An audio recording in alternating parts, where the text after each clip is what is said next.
Policy 713 is a document that guides schools in New Brunswick on how to support and protect LGBTQ2 students.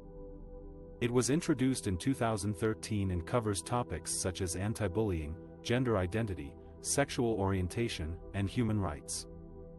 The policy aims to create a safe and inclusive environment for all students, regardless of their sexual or gender diversity. However, some critics have argued that the policy is outdated and does not reflect the current realities and needs of LGBTQ2 students. They have called for a review and update of the policy to address issues such as gender-neutral washrooms, pronoun use, curriculum content, and staff training. They have also urged the government to consult with LGBTQ2 students, parents, educators, and advocates in the process. In response to these concerns, the province announced in February 2023 that it would launch a comprehensive review of Policy 713. The review is expected to take about a year and will involve stakeholder engagement, research, and analysis. The goal is to ensure that the policy is aligned with best practices and evidence-based recommendations on how to create an inclusive environment for LGBTQ2 students in the school system. The review of Policy 713 is seen by many as a positive step towards improving the well-being and academic success of LGBTQ2 students in New Brunswick. It is also an opportunity for the province to demonstrate its commitment to human rights and social justice. By updating the policy, the province hopes to send a clear message that LGBTQ2 students are valued and respected members of the school community.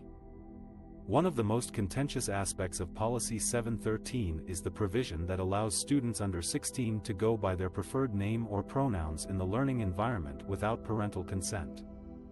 This means that a student who identifies as a different gender than the one assigned at birth can request to be addressed accordingly by teachers and peers, and have their identity respected and protected.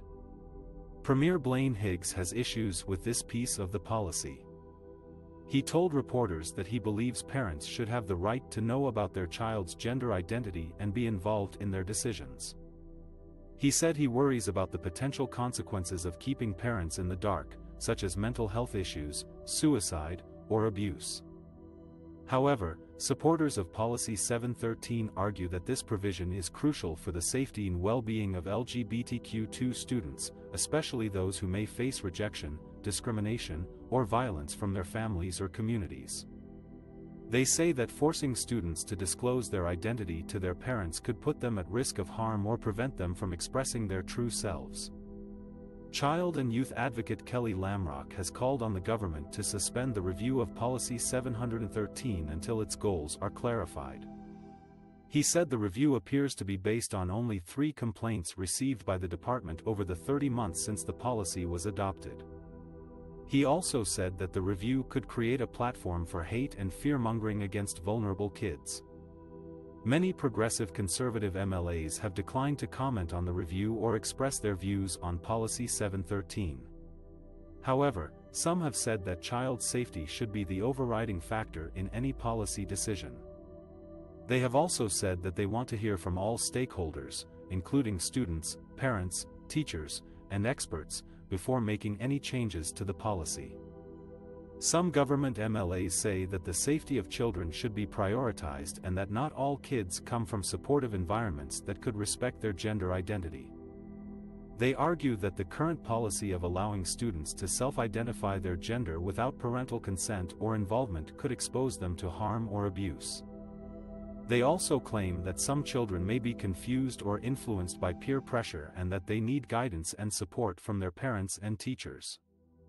They propose that the policy should be revised to include more consultation and collaboration with parents, educators, and health professionals.